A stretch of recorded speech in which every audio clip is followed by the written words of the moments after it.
Good evening. So welcome to this week's One Image My Edit. So this week I'm going to be showing you how you can take your images of sort of cityscapes at nighttime and give them a real moody, dramatic look. So this is in keeping with some of the previous One Image My Edit videos that I've been doing over the last few weeks, where I'm focusing on mood and grunge and grit. So what this will do is give your images, again, it's going along the lines of that cinematic look, but going with more of a green hue rather than a traditional blue. And you'll see this a lot within photography, but also within movies as well. You'll see this kind of color tone to your images. So I'm going to show you how to do that. Now, before I do, you can see at the bottom there, my next 5-step blueprint to photography challenge starts on the 17th of May. You can join that if you so wish to. It's dslrguruchallenge.com. You'll spend 5 days with me, understand your camera, get off auto, and have really good fun. And by the end of the week, you'll be shooting in manual mode. So if you want to join me on that, then go to that link there. It's in the description as well. So what I'm going to do is I am going to walk you through this and show you how you can get this kind of moody, dramatic look. Hi, Tricia. Thanks for joining. Hi, everyone. Yeah, good to see you all too. Right. Okay. So what I'm going to do is the first thing I'm going to do is change the color temperature, because at the minute we've got this kind of blue tone to it. So I'm going to drop this quite a bit, actually. Now we're going more towards the blue, just because I want to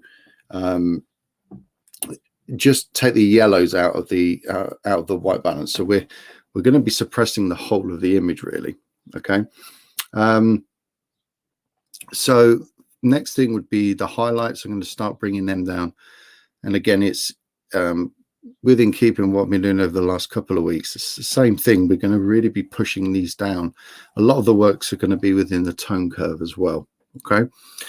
So again, let's bring the shadows down to around 24, and then the whites, I'm going to really bring these down because I don't want the whites to be a dominant color within this. So I'm going to bring that down to around 47, 48, something like that. And the same with the blacks as well. So I'm going to really push them down. Now, this is actually a really simple edit. So if you're new to Lightroom, this is a perfect one for you to try.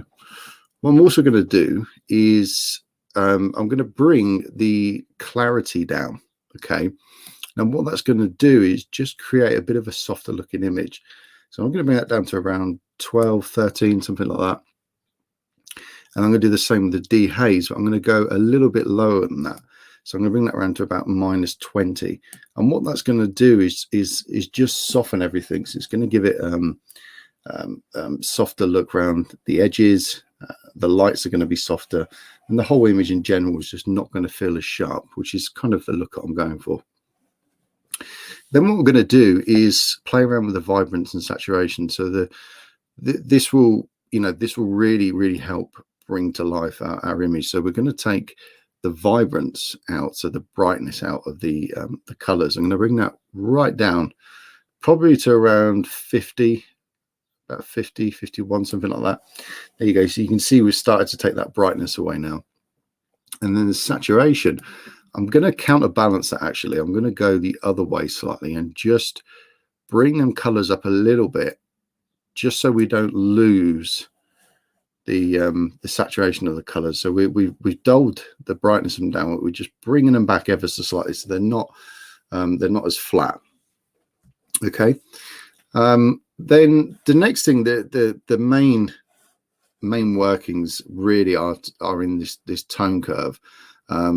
So the first thing we want to do is go to the reds, and I'm going to start manipulating these now. So what I would normally do is just click 3 points. Okay, so we've got the whites, the grays, and the blacks there, and I'm going to bring the reds, I'm going to bring them down further into the green to around there. And again, you can come back to this when you need to later if you want to tweak it. and play around. I'm going to bring the blacks down a little bit as well, so we're making the reds more into that sort of green tinge there. And then with the whites, I'm just going to push them up a little bit, something like that. So it's quite a steep S curve. And then the green, so we go to the green, I'm going to again click the 3 points, so 1, 2 and 3, and I'm going to push up the midtones more towards that green look. And again, you can do this by eye. Every image is going to be slightly different. It really depends on what you've got, so you can tweak these. This is just going to push the magentas up into that green range there, which is quite nice. Quite like that look. Okay, and then finally with the blues, now what we're going to do again is add the 3 points, so 1, 2 and 3. So your highlights, your midtones and your blacks. And this time what we're going to do is take the blues and start bringing them down towards the yellows more. So that's going to take that coolness out, and it's going to help us with that green look that we're after. So I'm just going to do that within the midtones there. So the reason why I selected these as well is because these are now anchor points, and it means that when I change this, it's only the midtones that are going to be changed. So the whites and the blacks aren't going to be affected when I move this, and that's why I select them without actually doing anything to them. So yeah, let's just have a little play and just bring that down a little bit. So there we've got a little bit more green in there. And then what I'm going to do is come down all the way down to the bottom and just jump straight into the calibration now. So this is mixed with the curve tool, gives you some really cool effects. So you know, we don't necessarily have to change these HSL colors and things like that. We can literally just use the curve tool and the calibration to get a really high impact looking image. So with the reds, I'm going to bring the hues down. I'm going to bring them down to around 50, 51, 52, something like that. Bring them down.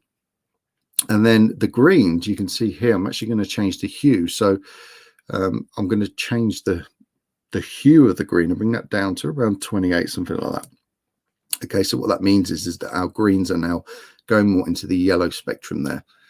And then with the blues, we're going to do the same. So you can see that as we increase the blues, it goes up towards right up to here. It's almost like going into purple. And down here, you'll see that hue here is actually an extension of the green here. So you can see these are almost like here. Look, you can see they fall like that. Okay, so we're going to enable the blues. We're going to bring that saturation down to around 24, 25, and that then basically keeps our green and blues within that green primary area there, which is what gives us that cinematic look. So that there is the majority of the work. So literally it's just playing around with these tone curves, and then you can come back up to here and you can just really refine the image. You can maybe suppress the whites a little bit more. Maybe your blacks need to be suppressed a little bit more. It's a real fine balance. But the clarity and dehaze and vibrance, that really helps give it more of a softer look, which is what I'm after, because it's a nighttime shot. I want it to look a little bit softer than I normally would. Now, if you want to go on and do some more refining, then you can do with the color grading. So you can go within the shadows and know that, okay, you know, let's just add a little bit of green into them shadows, and the highlights, we can decide what we want. We could actually, you know, we could add a blue in there, but that is going to cool the image off. If we come over, you can see that the actual opposite color from that green is the magenta, which is a complementary color. So it makes sense to have a complementary color within there, but literally just a dab. So there we go. Okay, and I'd leave the midtones as they are. So what we've done there in essence is, you can see it's very minimal. Okay, very minimal. So it's just adding an overall look to it, and you can see that if I switch that on and off, There's not a great deal, but the greens seem a little bit more, they have a little bit more saturation in them, which is nice, and that's what we want. You can use the normal stuff of the enable profile corrections and things like that. You can also add in a vignette, which will help as well, but it will add a lot more drama, but it will take away from that cinematic look, because most cinematic looks won't have a vignette on them. You can then crop it as well, so you can definitely crop it and help the image along, just to give it a little bit more more of a letterbox kind of look. And just be careful of where you're cropping, because you need to obviously look for things like these lights and bits and bobs. So that's going to help as well. So it's going to give us that you know, that cinematic look. So I'll bring this up full screen. You'll see now it's almost like a snapshot from a film, isn't it?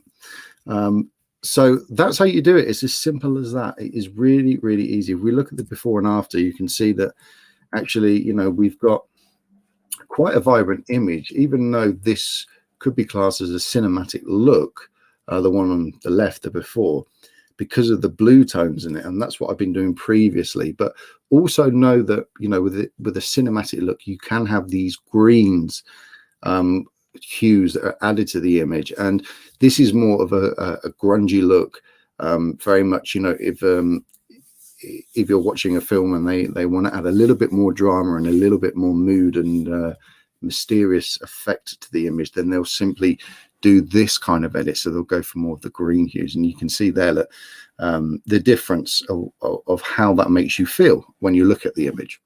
Okay, so this is how you do it, and I hope you've enjoyed that. If you're in the VIP group, then I'll be posting up the preset for you, so you can have a play around with that.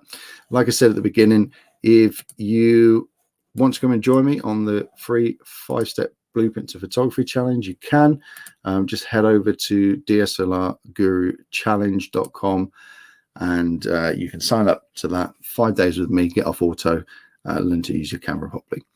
So I hope you all enjoyed that, and I'll see you all soon. Take care. Bye-bye.